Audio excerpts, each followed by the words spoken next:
বেহুলা লখিন্দরের কাহিনী বিজড়িত পুরাতন মালদা দেবকুণ্ডকে ঘিরে এবারও বুদ্ধ পূর্ণিমার পুণ্যতিথিতে গন্ধেশ্বরী মাতার পুজো দিতে ঢল নামল ভক্তদের।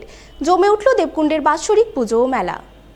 দীর্ঘ কয়েক দশকের ধর্মীয় ঐতিহ্য পরম্পরা মেনে প্রতি বছর বুদ্ধ পূর্ণিমার দিন পুরাতন মালদার নারায়ণপুরে বিএসএফের ৮৮ নম্বর ক্যাম্প এলাকায় হয়ে আসছে দেবকুণ্ডের পুজো ও মেলা।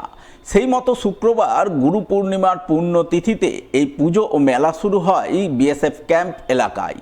এই উপলক্ষে এদিন সকাল থেকে এই বিএসএফ ক্যাম্প প্রাঙ্গণে অসংখ্য ভক্ত সমাগম ঘটে। আগত ভক্তরা বেহুলা নদী সংলগ্ন বেহুলা লখিন্দরের কাহিনী বিজড়িত দেবকুণ্ডে পুণ্য স্নান সেরে শ্রী শ্রী গন্ধেশ্বরী মাতার মন্দিরে পুজো দেন। পুজো ও মেলা পর্ব সুষ্ঠুভাবে সম্পন্ন করতে সর্বতোভাবে সহযোগিতার হাত বাড়িয়ে দেয় বিএসএফ। দেবকুণ্ডের পুজো ও মেলার প্রচলন সম্পর্কে নানান কল্পকাহিনী প্রচলিত রয়েছে। ভক্তদের কারো মতে বেহুলা তার মৃত স্বামী লখিন্দরের প্রাণ ফেরাতে এই স্থানে পদার্পণ করেছিলেন। সেখানেই তিনি নাকি নেত ধোপানির সাক্ষাৎ পেয়ে তার সঙ্গে স্বর্গে গিয়ে লখিন্দরের প্রাণ ফিরে পেয়েছিলেন। তাই ভক্তদের বিশ্বাস দেবকুণ্ডে পুজো দিয়ে মানত করলে শ্রী শ্রী গন্ধেশ্বরী কালীমাতা ভক্তদের সমস্ত মনোবাসনা পূর্ণ করেন। সেই কারণেই প্রতি বছর এই মেলায় অসংখ্য ভক্ত সমাগম ঘটে। সেই ছবি ধরা পড়ে এবারও। আমাদের এই মা গন্ধেশ্বরী মন্দির মূলত দেবকুণ্ড মেলা নামে পরিচিত। এইখানে নতুন বিবাহ যাদের বিয়ে হয় নবদম্পতি, তারা এসে নিজেদের বিয়ের যে সাজসজ্জাগুলো এখানে বিসর্জন দিয়ে যায়, মায়ের কাছে মানত করে যায়। মানত পূরণ হলে তারা তারপরের বছর আবার এসে তাদের মনোকামনা পূরণ করে যায়। এই করে আমাদের গোটা দিনমান মেলাটা চলে। মা খুব জাগ্রত, মনের আশা যা থাকে মানুষের পূরণ করে বলেই এত ভক্তের সমাগম হয়। দিন দিন মেলাটা আস্তে আস্তে আরও বাড়ছে। কথিত আছে এটা প্রায় বিগত ২০০ বছরের আগের পুজো, কিন্তু আমাদের কাছে যেহেতু নথিটা ১৩৫৬ থেকে আছে বলে আমরা ১৩৫৬ সাল এখানে উল্লেখ করা আছে।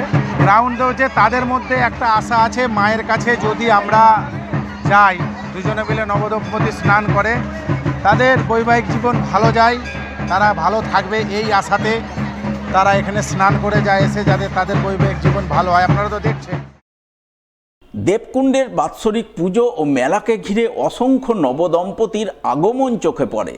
তাদের মধ্যে কেউ কেউ ব্যান্ড বাদ্যি বাজিয়ে মেলায় এসে দেবকুণ্ডে পুণ্য স্নান সারেন এবং দীর্ঘদিনের ধর্মীয় বিশ্বাস অনুযায়ী তারা বিয়ের ফুল, মালা, টোপর সহ যাবতীয় উপকরণ দেবকুণ্ডের জলে ভাসিয়ে দেন। তাদের বিশ্বাস এই রীতি পালন করে পুণ্য স্নান সেরে শুদ্ধ চিত্তে মা গন্ধেশ্বরী মাতার পুজো দিলে নবদম্পতির বৈবাহিক জীবন সুখের হয়। আমরা এখানে নারায়ণপুরের দেবকুণ্ডতে এসেছি। এখানে হলো বিয়ের যাবতীয় মালা, ফুল যেগুলো হয় সেগুলো হলো এখানে ভাসানো হয়। তাই আমাদের বিয়ের ১ বছর সম্পূর্ণ হয়েছে, তাই আমরা আজকে ভাসাতে এসেছি। প্রচুর মানুষ হয়, অনেকেই স্নান করতেও আসে। প্রার্থনা কি এই যেন হলো দাম্পত্য জীবন যেন ভালোভাবে সুখের হয়। এখানে বেহুলা লখিন্দরের প্রথা আছে, তাই লোকজন এখানে আসে অনেকেই স্নান করতে এবং এগুলো ভাসানোর জন্য।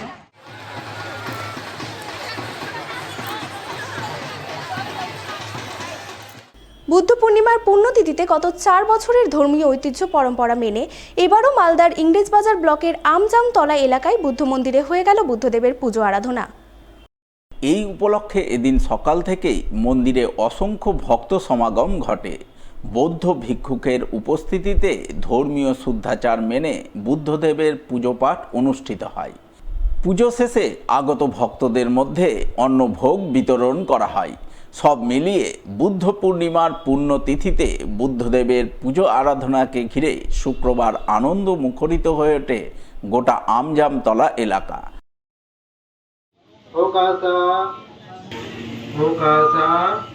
अहं भन्ते ईशरणेन सह मे भन्ते सत्यन्ते अहं भन्ते ईशरणेन। আমাদের পঞ্চশীল মাধ্যমে গৃহী বা যারা সংসারী আছে তাদের মধ্যে পঞ্চশীলের মাধ্যমে যদি আমরা পঞ্চশীলকে সবসময়ের জন্য মেনে চলি, তাহলে দেখা যাবে যে তাদের মধ্যে একটা সুখের বাতাবরণ পৌঁছে যাবে। আর গৌতম বুদ্ধ আজকের এই দিনটাতে জন্মগ্রহণ করেছিলেন, এই দিনটাতেই তিনি বুদ্ধত্ব বা জ্ঞান লাভ করেছিলেন বা সিদ্ধি লাভ করেছিলেন, এবং এই দিনেই তিনি তিরোধান করেছিলেন, যার ফলে আজকের এই বুদ্ধ পূর্ণিমার দিনটা আমাদের কাছে অত্যন্ত গুরুত্বপূর্ণ। মানুষকে আমরা শান্তির বার্তা দেব।